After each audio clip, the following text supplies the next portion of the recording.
L'histoire commence par montrer un jeune homme, James Byrne, paralysé par un gardien de prison pour avoir causé des troubles dans le bus qui l'emmenait à la prison, alors que c'était son premier jour en prison. James a été emprisonné pour vente d'armes, possession de drogue et possession illégale d'armes à feu.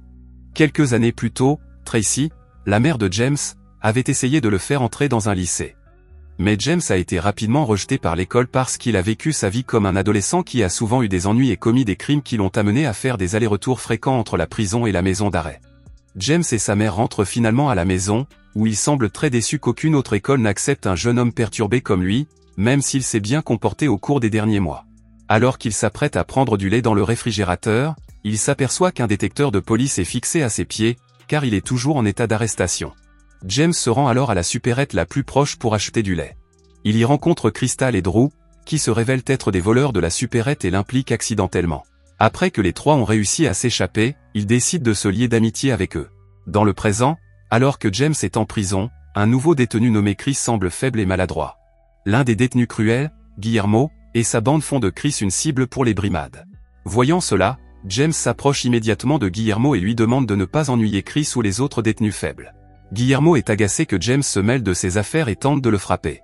Mais avant qu'il ne puisse frapper James, un garde tire des coups de semonce et tous les prisonniers reçoivent l'ordre de se coucher. Plus tard, le lieutenant Falton, directeur de la prison, s'approche de James et l'avertit de ne pas faire d'histoire.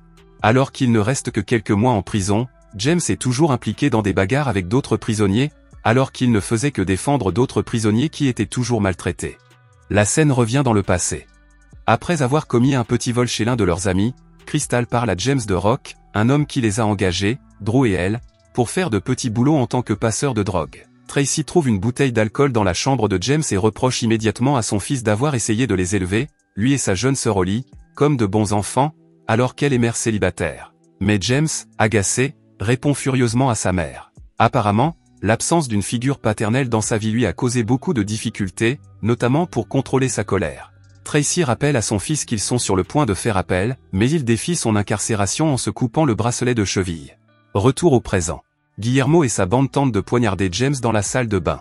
James parvient à esquiver leurs attaques. Cependant, lorsque James et Guillermo se battent, Chris, qui se trouvait là par hasard, en est victime et est gravement blessé.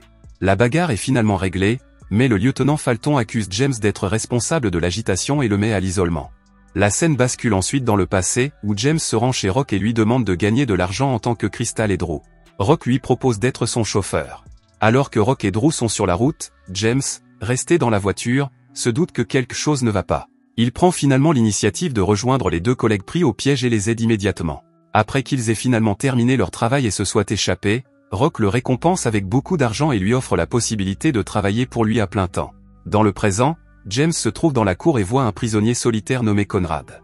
Il apprend que Conrad est un prisonnier violent qui a tué de nombreux policiers.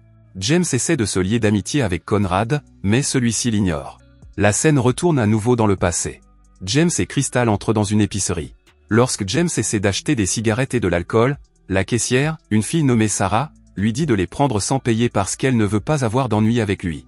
La scène bascule ensuite dans le présent, où la mère rend visite à James en prison. Sa mère essaie d'encourager James et lui conseille de bien se comporter afin d'être libéré plus tôt que le juge ne l'a ordonné. Dans sa cellule, James commence à réfléchir aux paroles de sa mère. Comme James a fait des cauchemars après l'incident qui a blessé Chris, il se tourne vers la poésie pour oublier la prison. Après avoir lu le poème, l'attitude de Conrad s'adoucit. Il propose alors à James de continuer à écrire des poèmes pour alléger le poids de sa vie en prison. Depuis, James trouve toujours le temps de continuer à écrire des poèmes afin de ne pas être stressé pendant son séjour en prison et parvient peu à peu à se contrôler. Peu de temps après, Chris se remet enfin de la blessure mortelle qu'il a subie. James s'approche de Chris et lui dit qu'il le protégera toujours en prison pendant qu'il purge sa peine. La scène revient dans le passé. James et Drew ont été chargés par Rock de recouvrer une dette auprès d'un homme qui possède un club de striptease. Ils s'introduisent dans le bureau de l'homme. James pointe une arme sur lui car l'homme est réticent à payer sa dette. Cependant, les hommes de main de l'homme arrivent bientôt et tendent une embuscade à James et Drew. Après avoir été chassés, James brise la vitre de la voiture de l'homme pour évacuer sa colère, où il trouve accidentellement un sac contenant des armes. Sans réfléchir, il le vole immédiatement. Pendant ce temps, James, qui est déjà l'ami de Sarah, s'approche de cette dernière et engage une conversation à cœur ouvert avec elle. James ressent une chaleur et un bonheur qu'il n'a jamais éprouvé auparavant lorsqu'il est avec Sarah. Il a également l'intention de changer, de quitter tous ses emplois illégaux et de commencer une nouvelle vie, meilleure, avec elle. Il retourne ensuite au quartier général, où Rock, sachant que James a volé des armes appartenant à l'homme qui possède le club, le réprimande immédiatement et sévèrement pour avoir mis en péril ses affaires. Rock ordonne alors immédiatement à James de rectifier la situation. Dans le présent, craignant pour la sécurité de Chris, James tente de persuader le lieutenant Falton de le transférer dans une cellule de protection en attendant son procès, mais Falton rejette sa demande. Peu de temps après, Chris est finalement jugé et sa peine est augmentée de 6 ans parce qu'il a été impliqué dans un incident entre James et Guillermo dans la salle de bain quelque temps auparavant. La scène bascule dans le passé, montrant James et Sarah, qui s'apprécient et décident d'avoir une relation amoureuse. James a finalement décidé de laisser sa vie criminelle derrière lui. Il essaie donc de quitter le gang de Rock, mais ce dernier lui dit qu'il a une affaire à régler ce soir-là et le force à partir. Rock lui dit qu'il a trouvé un client qui achètera toutes les armes que James a volées et qu'il recevra une belle récompense. Comme il a vraiment besoin de cet argent pour vivre avec Sarah et qu'il veut en finir une dernière fois, il accepte finalement d'aider Rock à conclure l'affaire. Dans le présent, le lieutenant Falton ordonne à tous les prisonniers de sortir de leur cellule et de se mettre en rang. Chris a l'air malmené car il est souvent victime de brimades en prison. Cependant, il semble avoir sorti un tissu de ses vêtements et a l'intention de se pendre. James, qui l'a remarqué, se précipite immédiatement vers Chris pour l'en empêcher, mais les gardiens de prison le bloquent. Finalement, Chris saute du couloir et met fin à ses jours.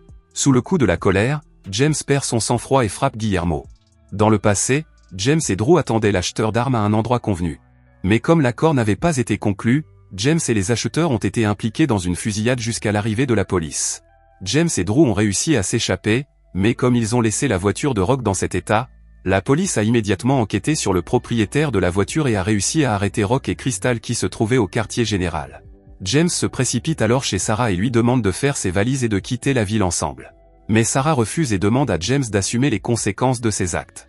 Rejeté par Sarah, il est finalement arrêté par la police et emprisonné peu après. Entre-temps, suite au suicide de Chris, le lieutenant Falton est poursuivi par le conseil d'administration de la prison car il est jugé incapable de remplir son devoir d'assurer la sécurité des détenus qui se sentent menacés comme Chris.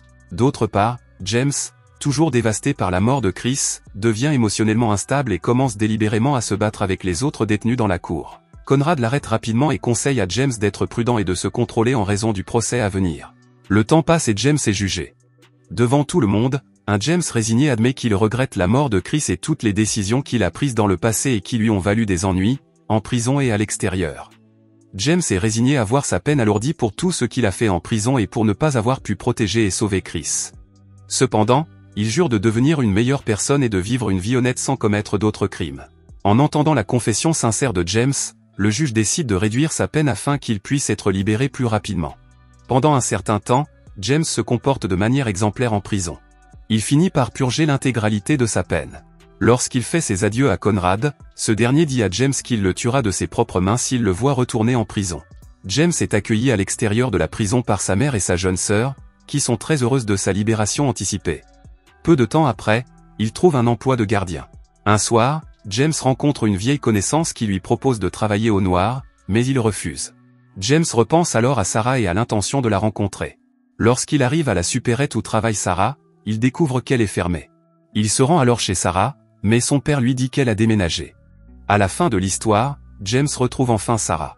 Cependant, Sarah est maintenant fiancée à un autre homme et est très heureuse de sa vie. Elle est heureuse de retrouver James et de découvrir qu'il a changé. Ils parlent de leur vie respective et James exprime son désir d'aller dans une autre ville.